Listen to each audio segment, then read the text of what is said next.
This is Made for More Living with Johnny Jennings, powered by eXp Realty.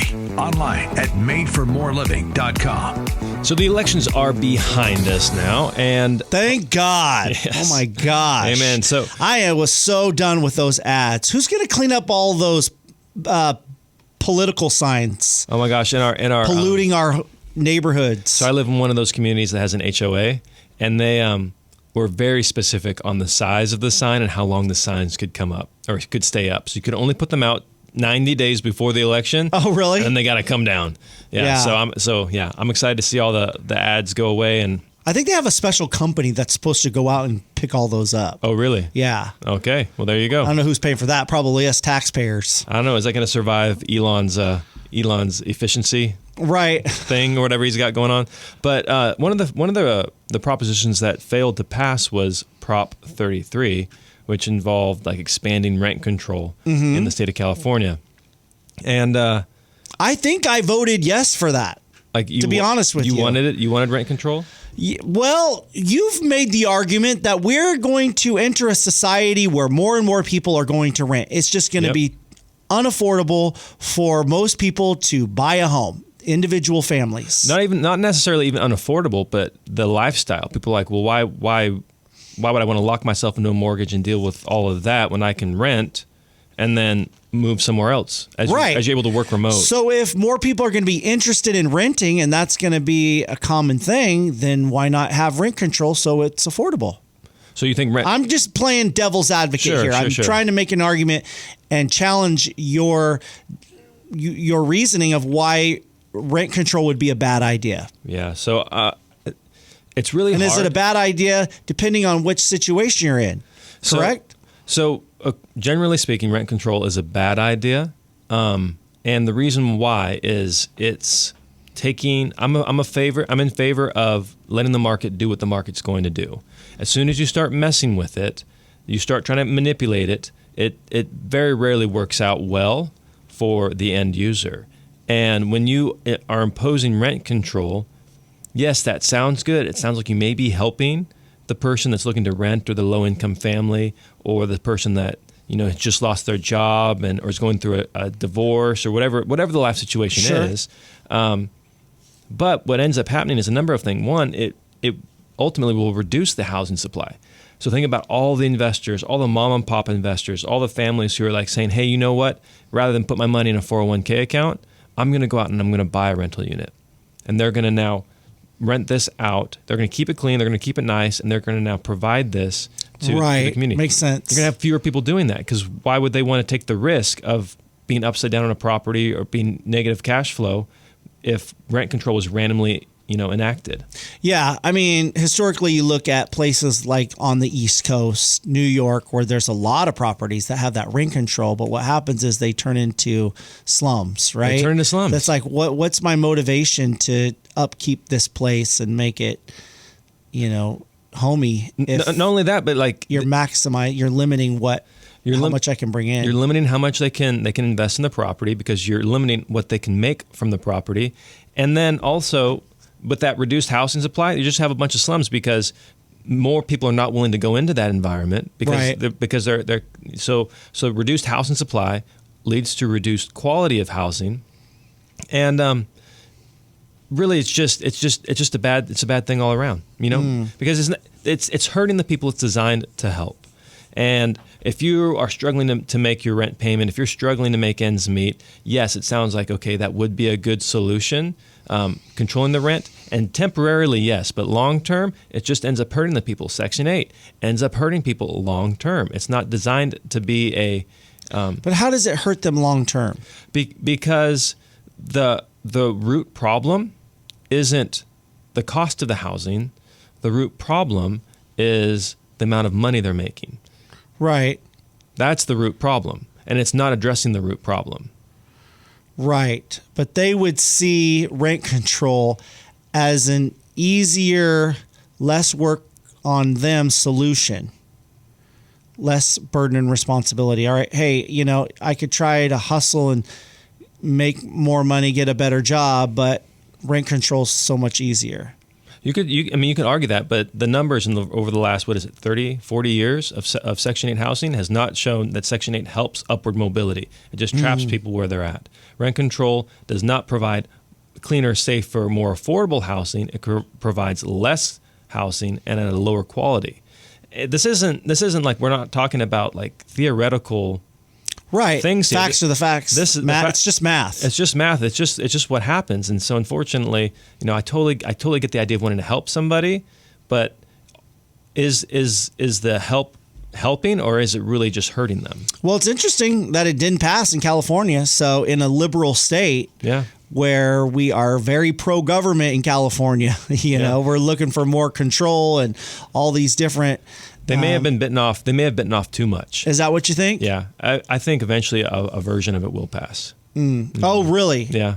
Interesting. Yeah, but they went too big. They went big. If it was a more toned down version of it, it probably would have gone through. Interesting. That's the way it works in politics, isn't it? It's gradually, a little bit at a time, till eventually you're in boiling hot water. Yep. And how did we get here?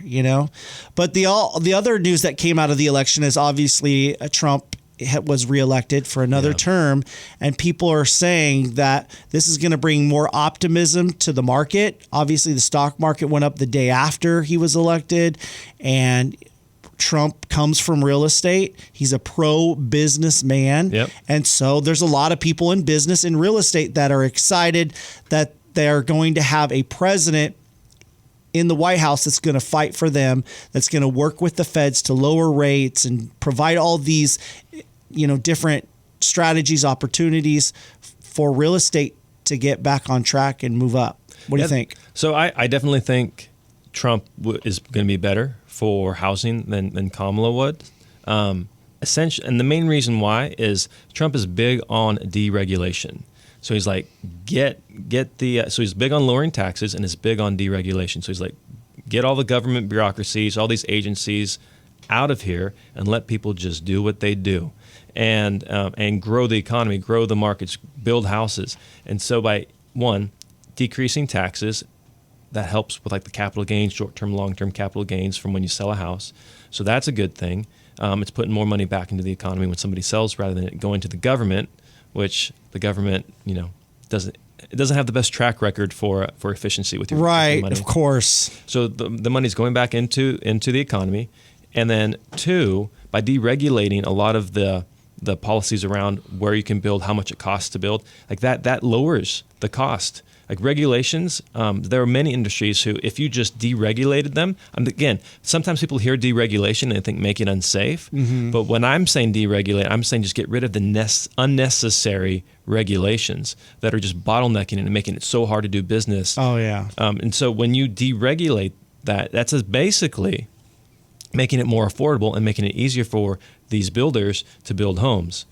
And we do have a housing shortage supply, like a housing shortage. And so in order to fix that, you need to build more homes. In order to build more homes, you need to make it easier to build more homes. And I believe Trump will be able to do that. The challenge is, even though you have got a president in the White House that's more conservative and pro-business, you have a governor, Gavin Newsom, who's the opposite. Yeah. So that's that's power, the tough part. Yeah, separation of powers there between the federal and the state level.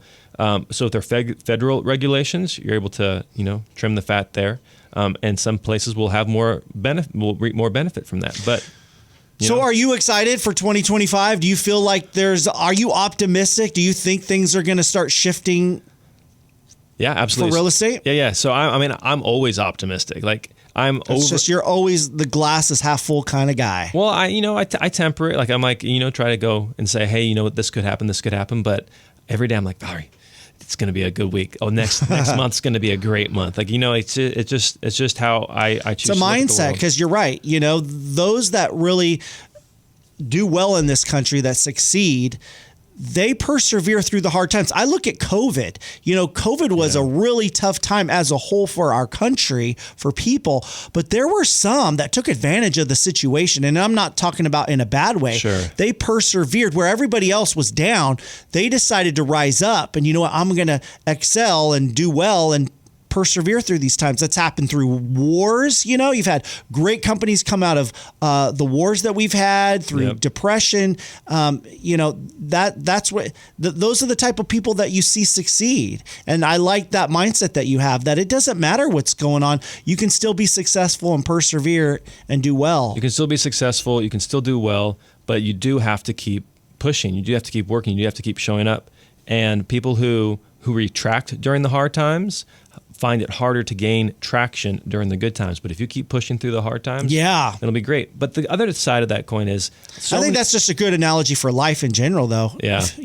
Yeah, but it's easy to say, hard to do, because when you don't want to get up, when you don't want to go to work, when you don't want to invest in something that will pay you money down the road but isn't going to pay you right now, it's really hard to write the check. It's really hard to invest in yourself or in your company or whatever you have going on. The other thing, though, too, why I think 2025 will be an interesting year and a better year for real estate is, and I've used this analogy before, that rubber band has just been stretched so tight. People have been waiting for years to move. And all through 2024, we were hearing, we're going to wait till after the election. We're going to wait till after the election. Well, whether that was a genuine, concern, or whether that was them kicking the can down the road, regardless, that objection is gone. So if they were telling their spouse, hey, let's wait till after the election. If they were telling themselves, hey, let's wait till after the election, that's gone. And there's just going to be, people are tired. They want to move. There's been so little movement in the market right now that, families have grown. Families have shrunk. People don't need their 2-story homes. They need to move into a 1-story home. And all these needs are still there, but people have been frozen waiting. People are retiring. They want to move out of state or... they want to go from California to Texas. Right. and I saw a sign during the election that people were spreading throughout Texas. It said, "Don't California, Texas." I said that to my brother-in-law in Texas. They did not want Californians coming to Texas, but that's what's happening. That's why our electoral count reduced from the last election. Yeah, and Texas went up. Right. Yep. And it just shows you where people are moving. And that's a whole nother conversation. Is the Electoral College good or bad? I used to be anti the Electoral College, but now I'm more in favor of it. Why is that? It makes the election process more fair. Yeah. It's representative. We're a representative republic. Yeah. If it was simple majority, then it's basically mob rule at that point. Yeah, because then you have California with... Yeah, I mean... Your voice wouldn't be heard if you were in Vermont. Right. Or in Wyoming. Yeah. Your voice wouldn't matter. Pennsylvania had 19, votes. If Pennsylvania, Michigan, Ohio, they would not have been you would not have seen the presidential candidates campaigning as heavily as they were there. Sure. If it was a simple majority. Right. And so to me, it just lets more people's voice be heard more evenly. Yeah. So, yeah. Pro Electoral College. Yeah. Okay, Matt, it is no secret this time of year can get a little bit stressful because there's so much that you need to do. You're spending money left and right for friends, family, everyone coming over. And if you're trying to sell your home at this time, you just want it done easy. And that's what Sabrina wanted. So she called Johnny Jennings and the Tom Daves team, and she was able to get a cash offer for her home, a dream offer. She accepted it and was even able to stay in her home after closing so she could have a smooth transition to her next home, which Johnny Jennings and the Tom Daves team at Made for More Realty helped her buy. And that can happen for you. No need to do all those costly home repairs, getting your home staged and clean and organized, doing open houses. At least 3 cash offer guys for your home in as-is condition. It's happening to a lot of people. Why not you? Because you expect more, get more with Johnny Jennings and the Tom Daves team at Made for More Realty. Just Google Made for More Realty today and get more for your home. License number 1982-171.